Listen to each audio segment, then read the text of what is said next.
Hello, welcome back to In the English Corner. We're looking at the paragraph and how to write an effective paragraph, and this video is going to discuss the closing or concluding sentence, which is also called the clincher sentence. So if you'd like to follow along with me, please. The closing sentence or the concluding sentence is a very important ingredient of your paragraph, and it must be written very effectively and grammatically sound. So remember that after completing the supporting details of your paragraph, so you've completed and gathered up all your details, your final sentence has to clinch it. So the very last sentence will restate briefly and vigorously the point of your paragraph. So this is called the clincher sentence because it's the finishing touch to your paragraph. It has to leave the reader with something to think about, and you want your reader to feel satisfied, feel happy and satisfied and fulfilled after taking the time to read your writing. The clincher sentence concludes the paragraph, and it can do different things. It can either restate in different words the main idea, which you presented in your topic sentence, so you could restate that main idea. The final sentence should connect to the opening sentence. Remember that final sentence, you don't want to repeat the same words word for word, the same idea word for word, but it should link to that opening sentence or to your topic sentence. The concluding sentence should also provide a final comment or a final thought, keeping the reader satisfied. So here are a few strategies to make your concluding sentence more effective, and I'd like to share these with you. 1. Your conclusion can end with maybe a thought-provoking question or a challenging thought. Secondly, you can, in your final sentence, ask the reader to become aware of what you've proven or to take some kind of action, not to forget. Like you want your reader to leave that paragraph feeling that he or she wants to take some action and you've made the person aware. Your concluding sentence can briefly summarize the points that you've raised in your paragraph. So sometimes it provides just a summary of what you've been discussing. You can sometimes make a prediction for the future in your final sentence. You may end with a quotation, but it must be very short because this is just one paragraph, a short quotation or a part of a quotation. You can also end by making a memorable statement which leaves the reader feeling satisfied with your paragraph, feeling good about what he or she has read. You may also offer a brief solution to a problem discussed in your paragraph, so you can end with a brief solution. And lastly, your final sentence can reinforce the importance of your topic. So here are a few conclusions which I'd like you to avoid. Things you should avoid. 1, you should always avoid these kinds of comments. They're negative. As you can see, this paragraph has shown you, go on from there. Or, I hope that this paragraph has proven that. Now that's a very negative statement because by saying I hope, or as you can see, and maybe the person hasn't seen it, I hope that this paragraph has proven that, your paragraph should have included sufficient proof. You shouldn't have to say, I hope.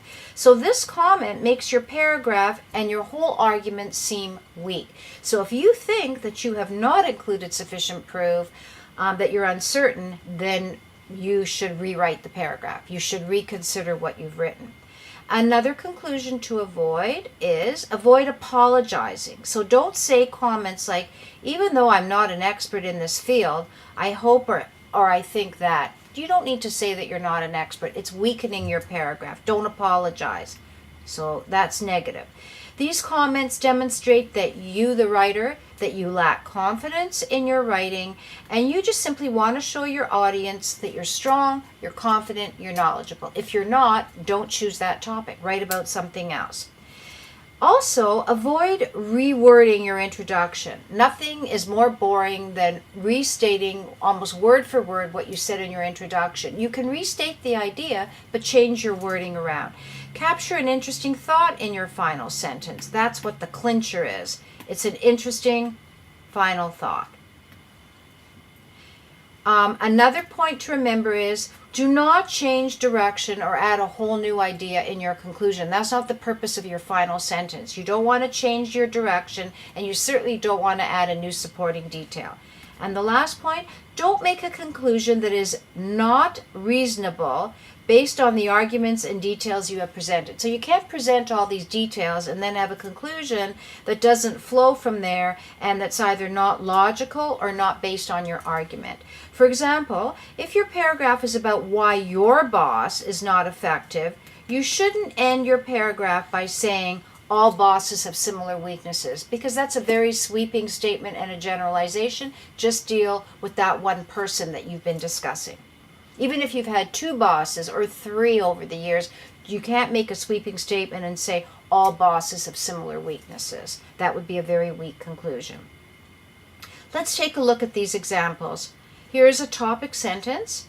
Winning her college public speaking contest was a tremendous accomplishment for Stacy. So here, that's a great topic sentence. You know that this is what you're proving. This is your topic, that Stacy won her public speaking contest, and it was a huge accomplishment is your controlling idea. That's how you feel about it. There's your controlling idea. So how would you write a clincher sentence? Well, you're going to refer back to your topic sentence without repeating the same words. So I would have ended maybe a paragraph by saying Stacy was extremely proud of this amazing achievement. So you use the word accomplishment in your introduction. Now it's an achievement in your conclusion. And again, you see the controlling idea, and it's a very fit conclusion to a paragraph. Another topic sentence could be, you might say, I am proud to say that Canada is one of the best countries in the world.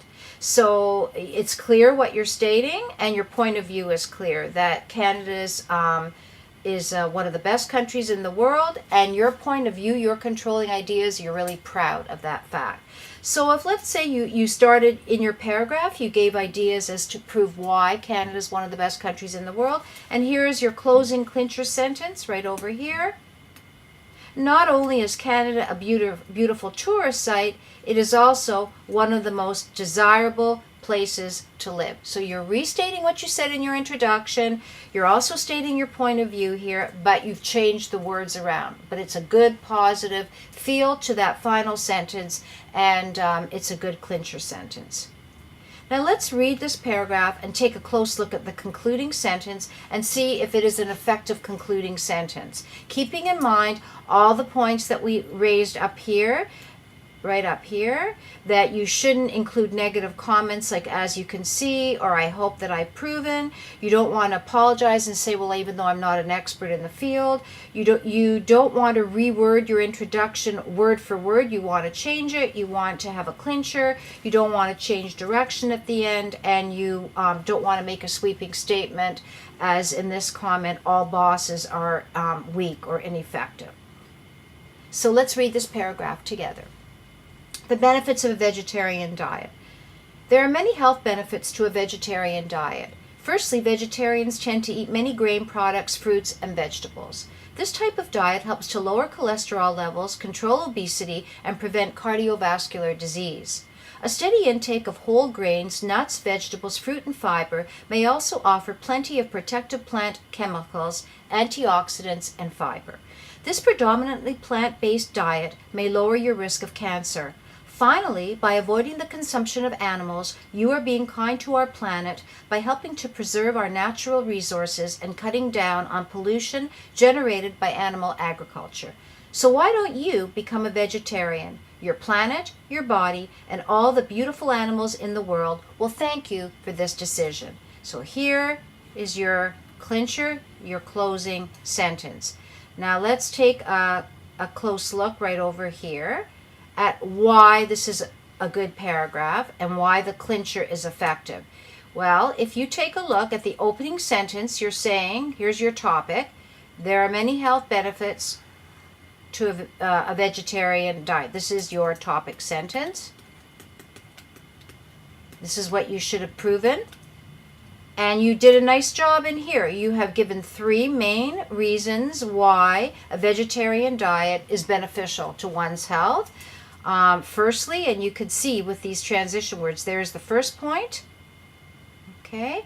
And then you have a second point right in here. A steady intake may also, shows it's another point, also is a second point, and then your third point is finally. So if you review that paragraph, you'll see three main clear ideas proving that a vegetarian diet is beneficial to health. Now your concluding sentence, your planet, your body, and all the beautiful animals in the world will thank you for this decision. So that's a nice final thought. You're not apologizing. It's clear that you've proven from your paragraph the benefits, and now you're tying it all together and ending with a positive, it's emotional, but it's positive, and you're winning your reader over, and you're giving your reader something to think about with that conclusion by saying that not only will your planet thank you, but your body, and you're saving all these beautiful animals in the world if you make this decision. So it's a really lovely concluding sentence that links and ties very nicely with that opening sentence, with your introductory sentence.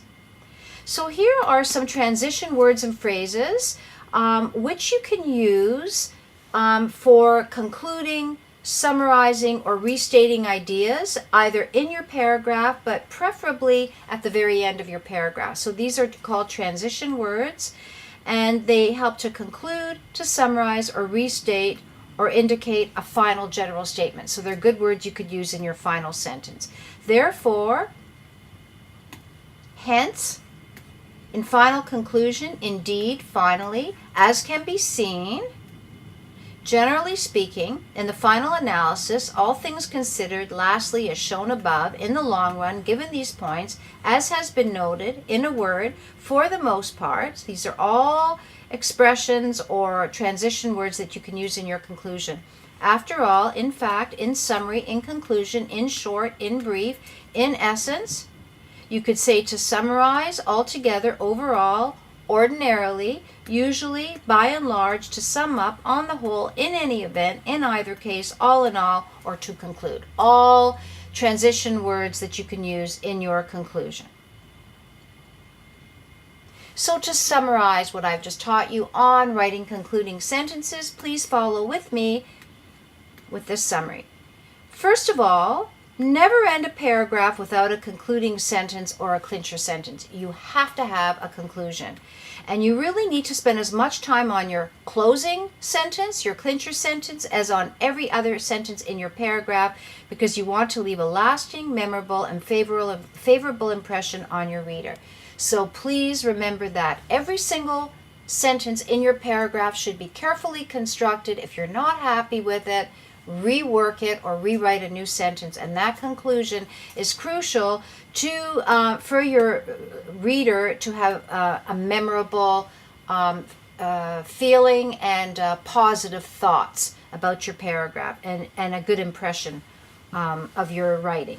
Your conclusion, remember, lets your reader know that the end is close, so it's a signal that your writing is being wrapped up now. So a conclusion can either look forward or backward. And let's see, what do I mean by that? Well, what does it mean looking forward? If your paragraph doesn't need a summary, so you don't need to summarize, you may end with a question to keep the reader thinking, and it'll add emphasis to what you've said. So sometimes you don't want to repeat or restate anything that you've said in your paragraph, so why not end with a question or a final thought? You can choose to offer a sentence of advice to make a future suggestion to the reader based on your argument or the details you've included in your writing. So you can, if you don't want to add a summary, you can ask a question, you can end with a question, or you can offer a piece of advice, or you can make a suggestion for the future to the reader. Looking backward, well, what do we mean by looking backward? You can briefly summarize the points you've made as a reminder to the reader of what you discussed in your paragraph or essay. Very briefly restate what you've proven, that's one thing.